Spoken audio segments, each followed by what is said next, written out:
هذا هو المحل. دكتور ان شاء الله الحيه مرضانه عالج لي اياها. الله لا يوفقك الشيء، انت دكتور بيطري لك انا دكتور بشري، اطلع لبرا اطلاقا. دكتور ان شاء الله الحيه غاليه علي، وين ضرب فيها؟ عالج لي اياها. لك انت حمار ما بتفهم حكي، اطلع لبرا شو ما اجيب لك شرطه، اطلع.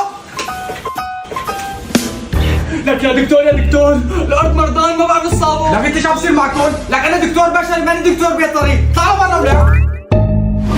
هاي دكتور عندي كاتل مردانة إلها يومين ما عم تاكل، شو فيها؟ لك انتوا حيوانات شيء؟ انا ماني دكتور بيطري، انا دكتور بشري، لك انتوا منين عم تجيبوا هالحيوانات؟ حياتي هدول الحيوانات موجودات عند محل الصافية اللي موجود بالموكمبو عند دوار المول. طيب عندهم عياده بيطريه، ليش عم تيجي لعندي؟